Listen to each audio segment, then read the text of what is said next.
السلام علیکم بیننده های ارجمند. برنامه حیات شیرین زندگانی پر است و البته با نیتی نیک به خانه وصال می درآیند، عائله برپا می کنند، با دعای کلانسالان، با شاهدین و گواهی حق و همسایه خویش و تباران جامعه عائله برپا می شود.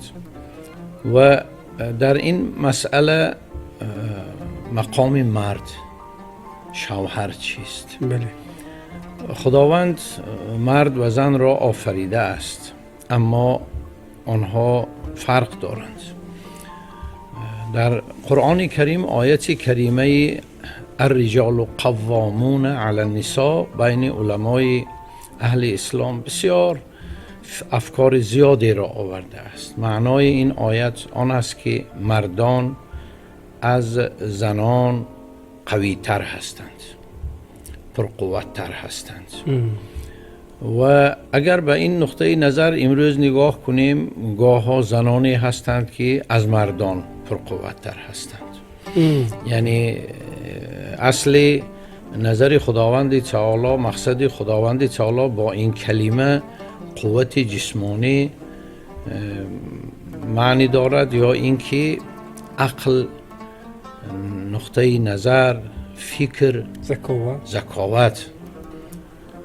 بسیاری اهل علم اسلام میگویند که این آیت قوت و پرقوتی مرد را نه به جسم و جان و استخوانش معنی داد میکنند، بلکه معنی آن آیت را به فکری مرد، به ذکاوت مرد، به عقل مرد که از داد خدا، نعمت خدا بهره مندتر هست. پس وقتی که ما درباره مرد خانه میگوییم، شوهر سخن میرانیم، این یک شخصی است که مسئولیت بسیاری را بر دوش دارد و این مسئولیت را در وقت نکاح بر عهده میگیرد.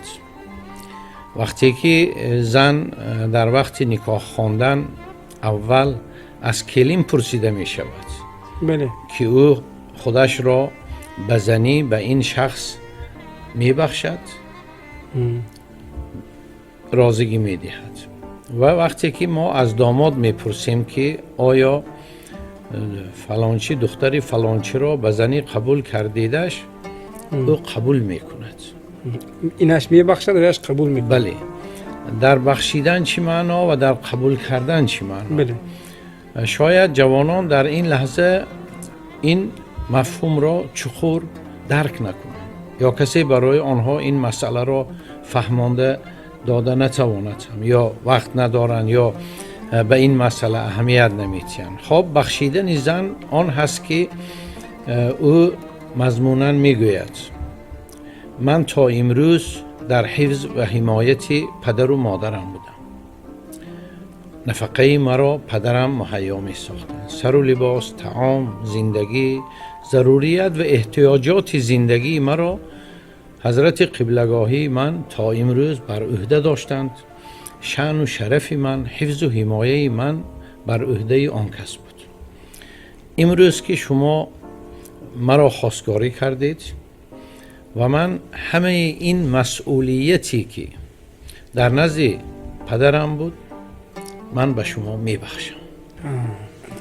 یعنی بخشیدن زن خود را همچون یک چیز یا همچون یک جسم نی، بلکه آن وظیفه ها، مسئولیت، جوابگری هایی که در حیات برای نگاه بینی این زن ضرور هست، آن را بر دوش داماد می بخشد. و وقتی که داماد می گوید که من قبول کردم، معنای آن است که من از این لحظه سر کرده، آغاز کرده آن وظیفه هایی که بر دوش پدری بزرگوار شما بود، تأمین حیات، زندگی شیرین، حفظ و حمایت، شأن و شرف شما را حفظ کردن بر عهده من است. پس یک گفتن کلین و داماد در نکاح این یک چیزی ساده و سهل نیست که با یک کلمه اجرا شود. بلکه در این راضیگی طرفین معنای زیادی هست. معنا و مضمون زندگی نهفته است که امروز مرد در عائله سرور، سرپرست، مثل پدری بزرگوار کلین که تا امروز حیات دخترش را از آن روزی که به دنیا آورد نگاه و بین میکند، تعلیم میدهد، تربیه میدهد، هر چیزی که در زندگی ضرور شد آماده میکند، حفظ و حمایه شأن و شرف او را نگه میدارد، بر ذمه مرد است. این مرد شوهر هست و این مرد مسئول هست و این مرد آن مردی که اسلام بر دوش او این وظیفه ها را واگذار کرده است. تشکر. بسیار یک شرحی مکمل. حتی در قانونگذاری دولتی نیست چیزی که شما گفتید از نکاح شریعت و در قانونگذاری دولتی نیست. وقتی نکاح قید نکاح دولتی حتما از هر دو جانب بله میپرسند که راضی هستید و این چیز رضایت و آمادگی، از جمله کلمه آماده و راضی هستید، یعنی اینجا کلمه آمادگی نیست، همراه هست که تا کجا هر دو جانب به قبول همدیگر آماده هستند. خوب استاد، یک مسئله دیگر هست، چون گفتیم که مثلا در زندگی مسئولیت بیشتر سری مرد هست، چون نگهبان عائله، تامین کننده عائله و یک مسئولیتی دیگر، خوب زندگی بی مشکلی نمیشه باید. و حتی مثلا پیرانی ما وقتی نصیحت همیشه که زندگی پسی بلندی زیاد دارد و سبب خوش به حال آنه که در این پسی بلندی ها صبر میکند و همیشه که وقتی سخن در مورد مرد میرن میگوید که مرد باید صبر کرده تواند و من میخواستم مرد باید صابر باشد و این خصلت موارد و شرایط دارد استاد یا دائمی مرد باید صبر کند؟ ولی وقتی که ما در وقت نکاح بر عهده میگیریم چیزی را، مسئولیتی را بر عهده میگیریم، شما خود قضاوت کنید که وقتی که یک وظیفه را بر عهده میگیرید باید سربلندانه آن را اجرا کنید. بله. مشکلی هست، مزنینی هست، پستی و بلندی های زندگی هست، شما نزد خدا و شاهدان وعده دادید. بله. یعنی آمادگی خود را اظهار کردید و از اینجا برمی آید که مرد وقتی که خانه‌دار می شود، عائله‌دار می شود، او باید خود اول تفکر کند که آیا این وظیفه ها را اجرا کرده می تواند یا نه. ناوابسته از عرف عادت ملی ما که ما جوانتر خانه‌دار می شویم. بله. اگر ما به دیگر قوم و ملیت ها نظر کنیم، آنها در سن 28-30 سالگی و حتی از 30 بلند هم خانه‌دار می شوند. بله. چون آن مسئولیتی که خداوند به مرد واگذاشته است آنها در همون سن و سال می توانند اجرا کنند. خب این خصوصیت ملی ما هست، عرف و عادت ملی ما هست. جوانتر عائله دار می شویم و نابسته از آن که جوان عائله دار می شود، او باید این مسئولیت ها را اول داند که شوهر است و وظیفه او چیست. بگذار در خانه پدر و مادر زندگی کنند، اگرچه وظیفه شوهر آن که خانه علایده داشته باشد. وقتی که در خانه پدر و مادر زندگی می کند، حضور پدر و مادر، خدمت آنها، این یک وظیفه الهویی که بر دوش زن و شوهر می افتد که از اون ثوابی بیشتر میگیرن. هم ثواب میگیرن، هم برکه هست. اما در این مسئله گاه زندگی مشقت ها، مشکلی ها، پست و بلندی ها رو برای می آید که همه این حل اینها بر دوش مرد هست. بله. زن اساساً تربیه فرزندان، کاری روزگار، زندگی بر دوش آن است. اگر ضرورت باشد و حیات تقاضا کند که زن هم کار کند، یعنی به عائله کمک رساند، به زندگی خوش یک به همسر همراه باشد و این ضرورت به میان آید، حقوق دارد با اجازت زن، با اجازت مرد شوهر کار کند، جای بدی ندارد. اما از نقطه نظر اسلام آن مبلغی که زن به دست می آورد از آن زن است. شوهر و مبلغ رو دخالت نمیکنه. دخالت نباید کند. یعنی استقلالیت مالی زن اگر تجارت داشته باشد یا اینکه مهنت کند از آن وی هست. خوشا به زنانی که امروز کار میکنن و با شوهر همراه در نشأ و نمای فرزندان، تربیه فرزندان، روزگار و زندگیشان همراه هستند، یک جایه هستند. لیکن خداوند به آنها استقلالیت مالی را داده است، اما وظیفه و مسئولیت تأمین عائله بر دوش مرد است.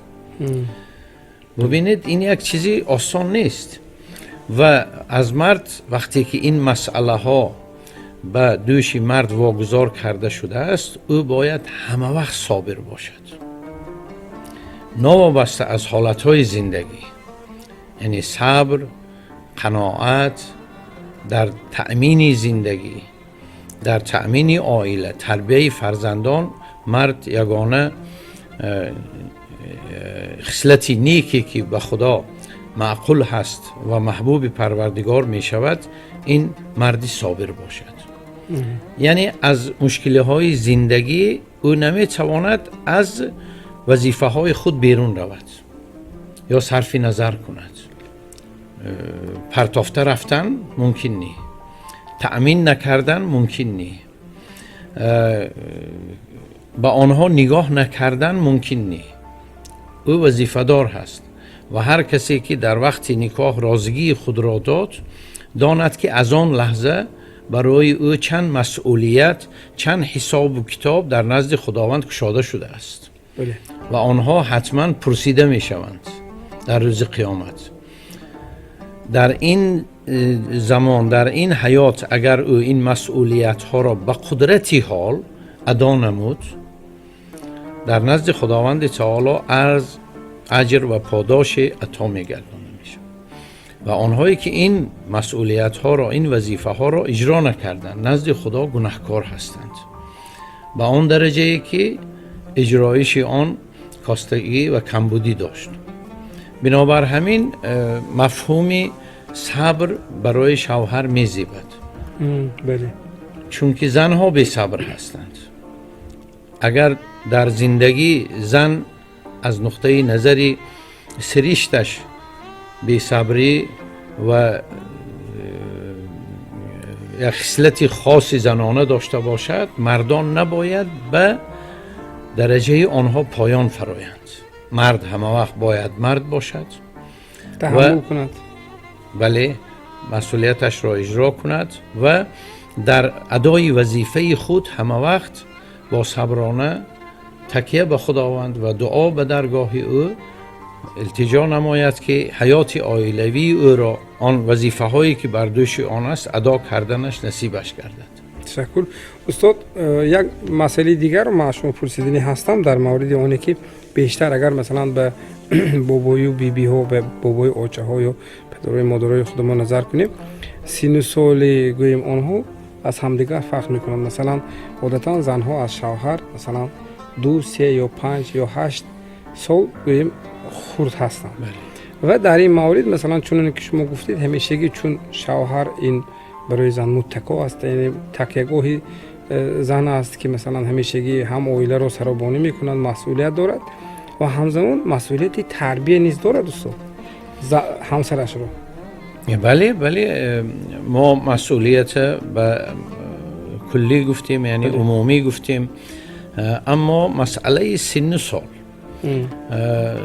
در اسلام برابری کفو ذکر شده است. یعنی برابری در سن و سال یا در آداب و اخلاق یا در سطح زندگی، عموما در همه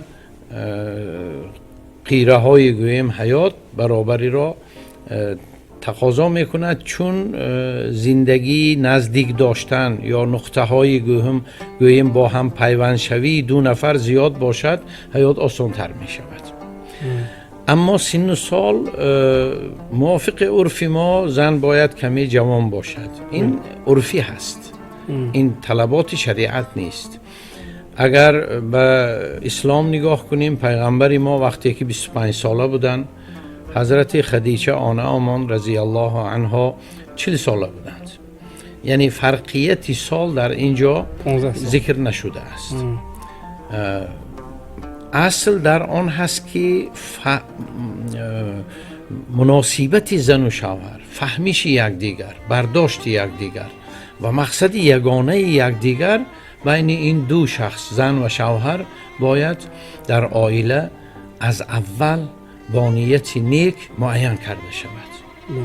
یعنی توی می شود، خرسندی می شود، یار می شود، کلین می بیان، توی تمام می شود، اما از مقصدهای زندگی یگان کسی یگان چیزی تصورات ندارد. یعنی به جریان باید و شاید همه چیز می گذرد.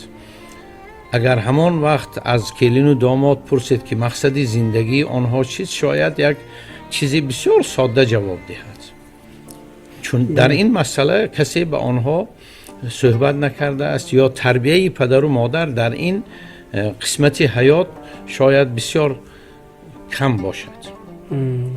بنابر همین مرد نوابسته از این حالت ها مسئولیتی نه فقط روزگارداری، بلکه مسئولیت گفتیم شأن و شرف زن، حمایه زن بر دوش او است. وقتی که ما همسر زن خود را به خانه خود برای آینده خود، نسل خود، فرزندان خود همچون مادر می بیاریم، البته زنی که در یک عائله دیگر به وای رسیده است، خلق و اطوار دیگر دارد، روزگار دیگر بود، دیگ و طبق دیگر بود، پدر و مادر و شاید فرهنگ عائلوی دیگر بود، به خانه شما آمد، طرز زندگی شما دیگر خیل هست.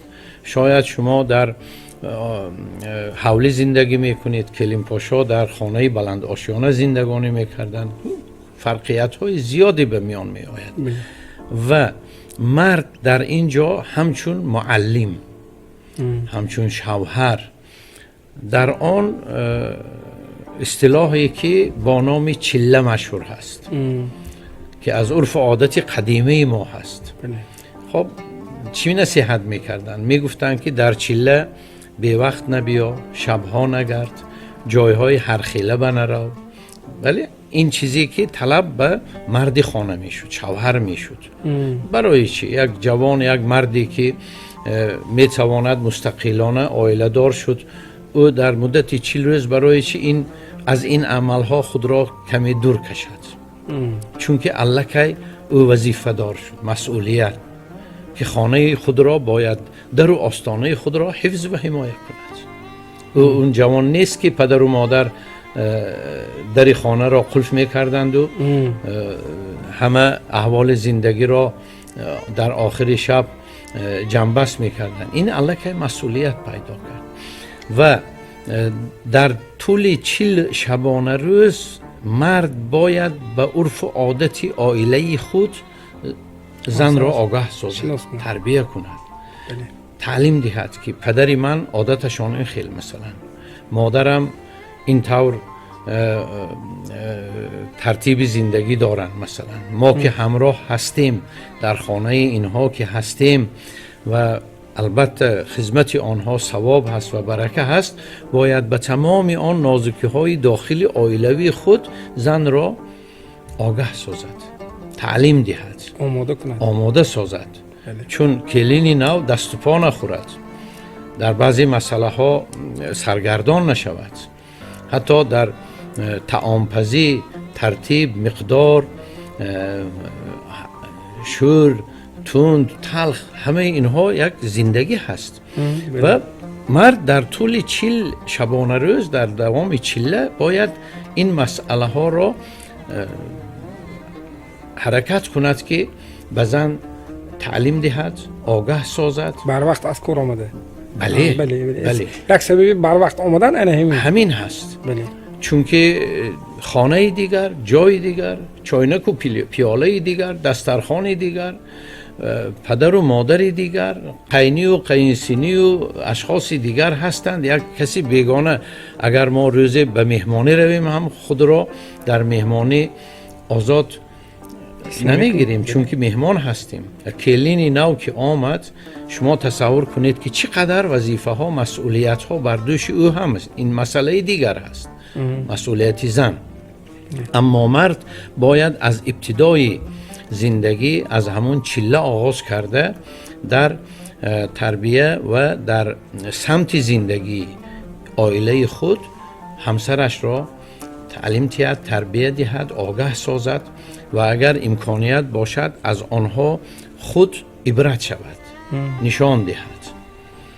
این چیزهای بسیار هم در زندگی مهم هست، چون که امروز از یک مسئله که ما نامگذاری کردیم آنها را یک یک ذکر کردیم، اساس جنجال عائلوی پیدا می شود و بالاخره به جدا شدن عائله می رساند. این همون مسئله هایی که شوهر شاید در چلهش به همسرش نفهمانیده بود.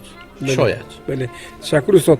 یک ادامه نبینید. حاضر من شما نقل کردید بسیار مسئله های من برای حافظی خودم گرفتم که خب مردها قوت هستند نسبت به زنها. سوره نساء خداوند تاکید میکند.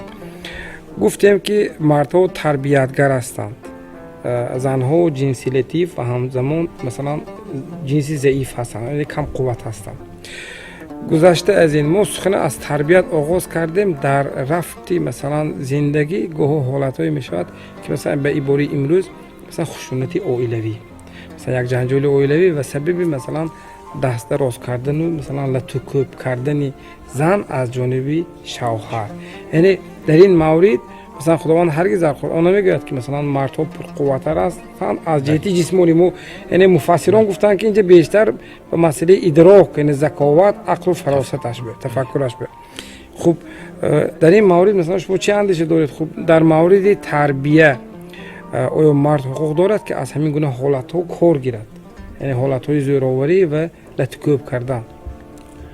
ظلم در اسلام همه وقت از جانب خداوند تعالی همچون عمل زشت، همچون کرداری بد ذکر شده است. بله.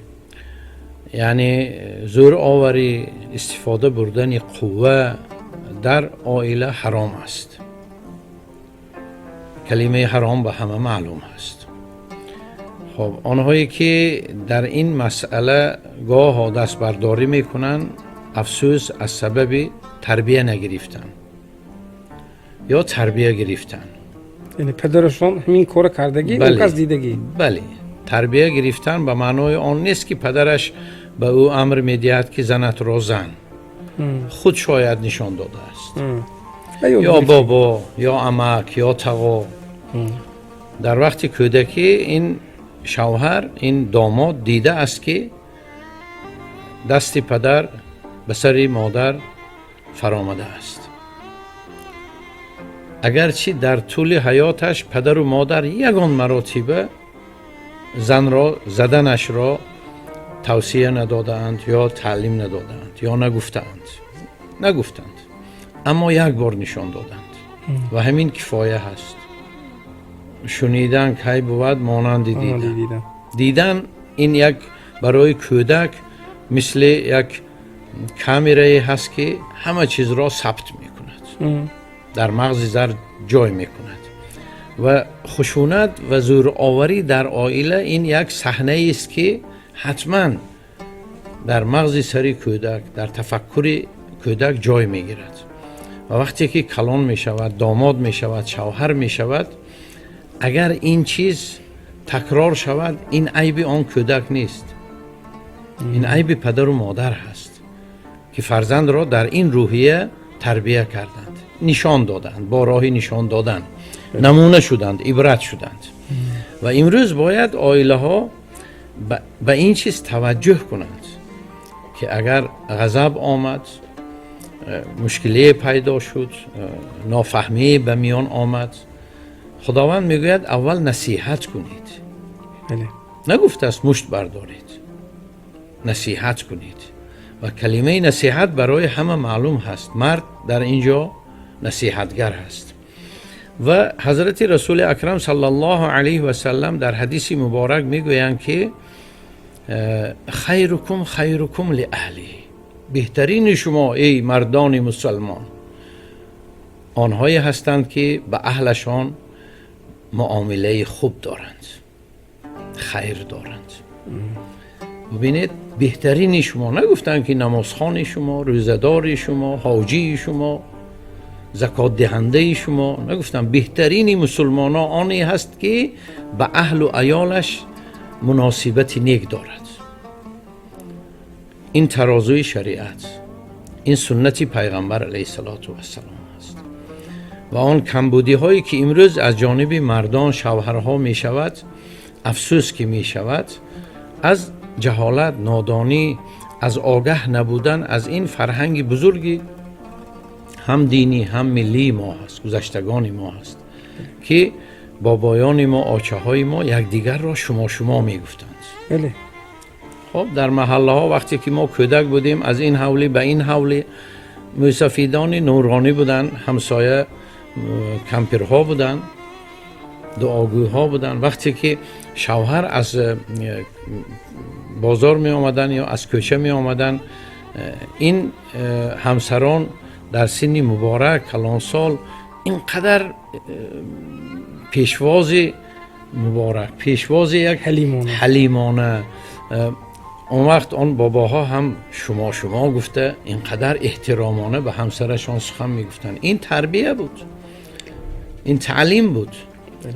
و اگر به جای این شوهری از کوچه آمد، زن هم خود را نگه نداشته، مثلا فرض کردیم به همین چیز یاردم کند که خوب است، اگر بالعکس باشد سببی شود که آن شوهر داد گوید، حقارت کند، دست بردارد، این هم تعلیم هست. در حضور کودکان این هم تعلیم است. بنابر همین تعلیمات شریعت اسلام در این مورد، مرد باید در عائله همچون سرپرست، همچون حافظ، همچون حمایتگر، همچون نفقه بر گردن او بودن، همچون پدر، همچون بابا، در همه مسئله ها باید بهترین باشد. تشکر استاد، تشکر برای شرح این موضوع. راستی یک چند مسئله هایی که وابسته به این بود فکر میکنم علاقه شما در رفت صحبت بسیار واضح بیان کردید و با یک موضوع، با یک برنامه که مثلا حدود 30 دقیقه دارد نمیتوان این موضوع بسیار دامنه‌دار رو مطرح کنیم، لیکن حتما در موضوع نوبتی بیننده های ارجمند ما یک شاخه همین موضوع رو میگیریم در مورد آنه که این پیش از همه رابطی زیست دارد در مورد برنامه زندگی برای عائله های جوان که در برنامه نوبتی حتما ما همراه استاد مطرح میکنیم. و اینجا استاد برای پاسخ به سوال برنامه، پاسخ به موضوع برنامه به شما با سپاسگزاریم. در همین جا فرصتی برنامه ما به پایان میرسد، با امید آنه که در عائله های هر یکی ما و شما فضای صلح و امانی، همدیگر فهمی همیشگی سنین انداز باشد. اینجا برنامه را حسن انجام میبخشیم. خیر، خانتان آباد باشد.